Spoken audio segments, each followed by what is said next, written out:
faner toute ta main, je garderai au cœur celle qui s'allumait dans tes yeux lorsque je t'aimais tant au pays merveilleux. Bonjour tout le monde, bienvenue sur mon vlog. Dans cette vidéo, je voudrais vous montrer le jardin loti. C'est l'un de mes endroits préférés à Delhi. Honnêtement, après avoir vécu dans l'Himalaya, où la vie est très douce et lente, vivre ici dans la vie très rapide et trépidante de Delhi, où les gens semblent toujours pressés, cela devient un peu difficile. Même si c'est ici que je suis née et que j'ai grandi, mais depuis quelques années, je vis principalement dans l'Himachal et maintenant ce n'est plus si facile pour moi de me réadapter à ce rythme de vie. Je suis ici pour mes cours de langue et mes examens, pour lesquels je dois vivre ici dans un avenir prévisible. Cela fait déjà 6 mois et heureusement, j'ai réussi à trouver un style de vie à Delhi qui m'aide à rester sain d'esprit ici.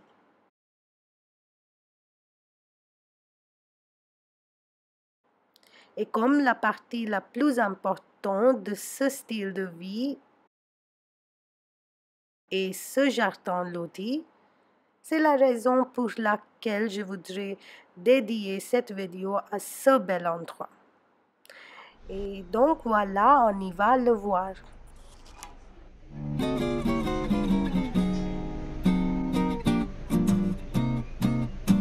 Si les fleurs qui bordent les chemins se fanaient toute ta main, je garderai au cœur celle qui s'allumait dans tes yeux lorsque je t'aimais tant au pays merveilleux de nos 16 printemps.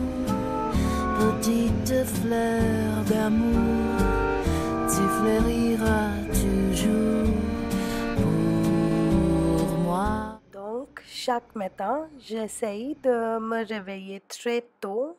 Après, je me prépare et après, je pars de chez moi dès que possible. Les jours où je peux rejoindre la station de métro avant 7 heures du matin, j'obtiens une place et c'est relativement calme dans le métro.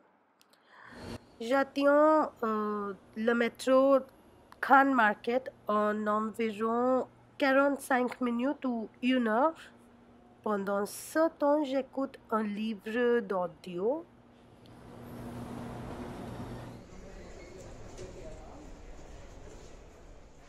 Et après être descendu du métro à Khan Market, je prends parfois un café et un croissant de chez Chocolat. Puis je marche jusqu'au jardin loti. Là, je m'assieds au bord du lac et je regarde les canards faire leurs activités quotidiennes. Ça me fascine toujours. J'aime les regarder. Et j'aime aussi regarder la fontaine et le bruit de l'eau m'apaise. Et puis, je médite environ 20 minutes avant d'aller faire mon cours à l'Alliance française.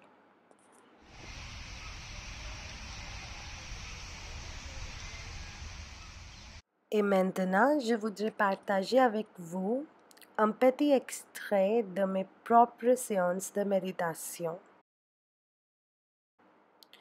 Généralement, quand je suis assis ici, il est environ 8 heures du matin et j'aime commencer ma journée avec une note positive.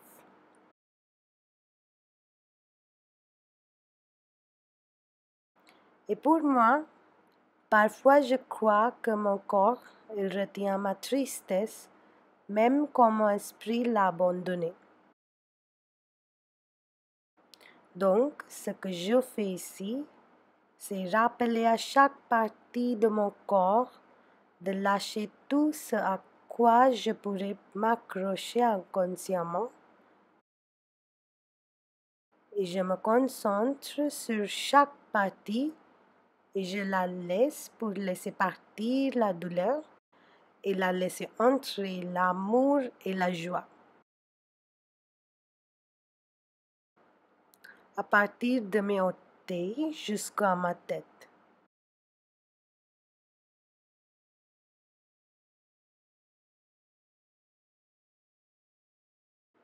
Et quand je le fais tous les jours, je peux ressentir chaque partie plus profondément. Et après cela, c'est vraiment magical.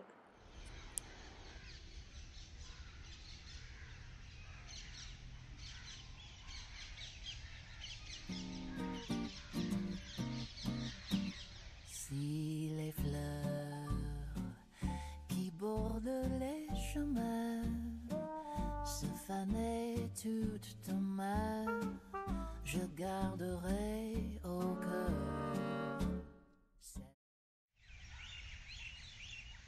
J'ai vu cet endroit à toutes les saisons et dans cette vidéo, on peut voir les saisons changer. J'ai été ici pendant les hivers froids ainsi que les étés très chauds.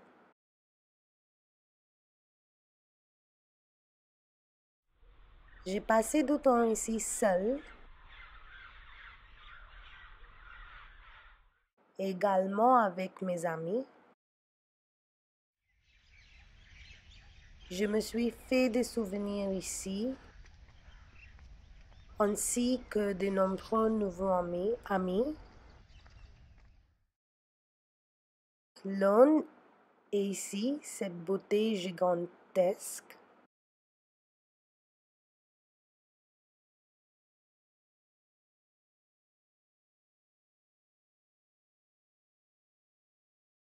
L'autre, elle est ici aussi, cette chose incroyablement géniale. Et oui, évidemment, je ne t'ai pas oublié, mon petit.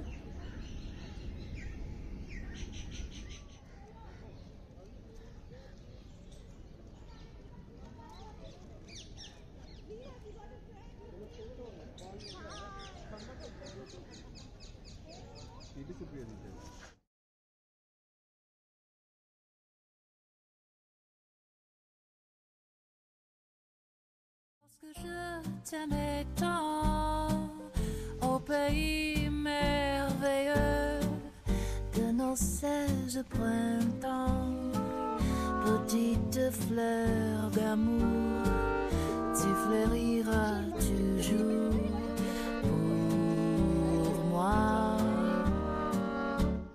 Quand la vie par moments me trahit, tu restes mon bonheur, petite fleur. Sur les 23, je m'arrête un moment pour respirer ce parfum que j'ai tant aimé. Dans mon cœur, tout fleurira toujours au grand jardin d'amour, petite fleur.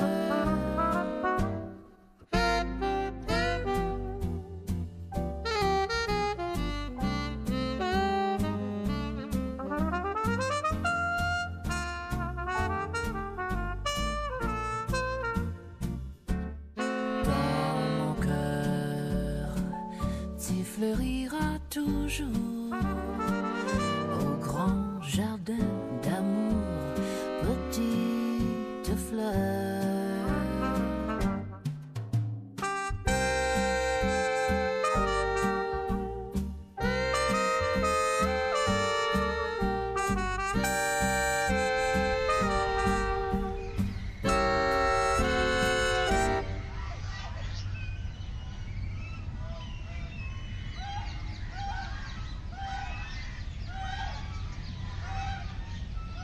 Et maintenant, je voudrais vous parler un peu de l'histoire de ce magnifique jardin qui était jusqu'à la domination britannique appelé Lady Wellington Park et s'est renommé plus tard de Lothian Garden.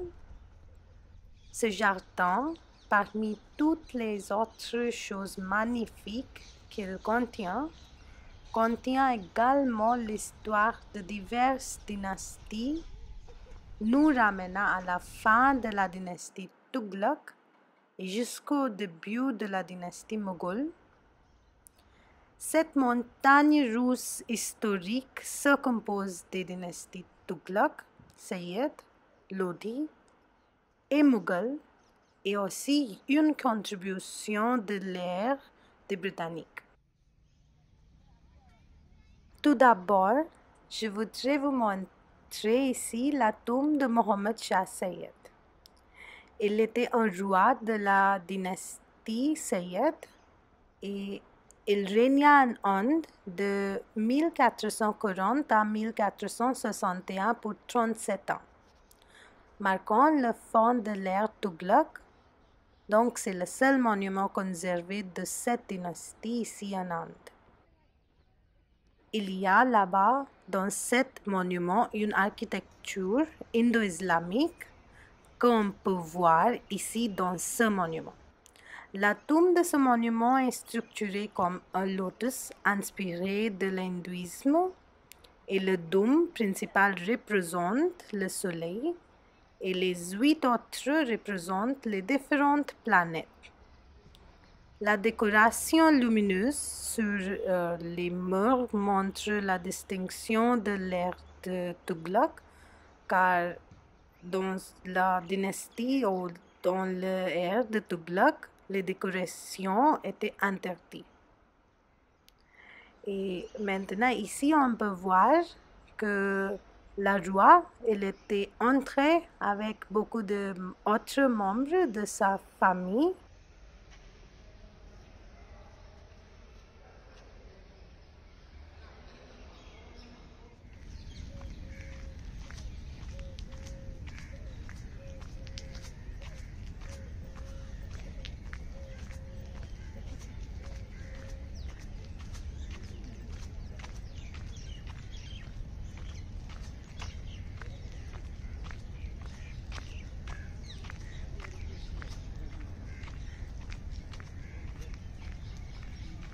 Nous nous dirigeons maintenant vers la dynastie Lodi où nous pouvons voir deux grands monuments. L'un est le Bada Gumbad ou le Grand Dôme et l'autre est le Shish Gumbad qui est le dôme de verre.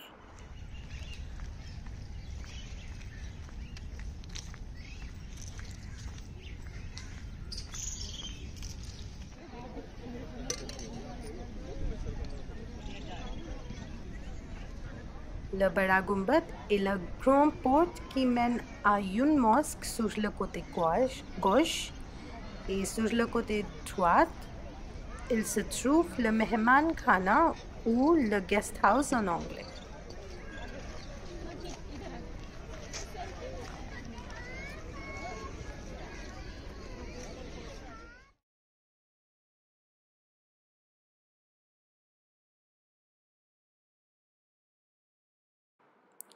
En face de tout ça, on peut trouver la tombe de verre ou le Shish Gumbad dans laquelle de nombreuses personnes sont été entrées à l'intérieur. On l'appelait la tombe de verre car elle était recouverte d'une pierre turquoise de Perse avant. Ces deux structures auraient été construites par l'un des dirigeants les plus puissants de la dynastie Lodi. Il s'appelait Sikandar Lodi. Et il est entré dans le 4e monument ici, dans ce jardin, juste à la côté des fontaines et de l'étang.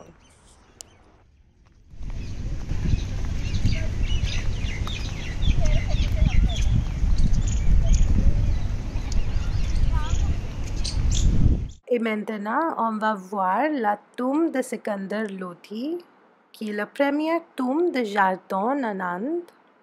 Mais plus tard, les Mughals en ont construit de nombreuses autres, telles que la tombe de Humayun et aussi le Taj Mahal. On dit que ce souverain voulait conquérir un autre royaume.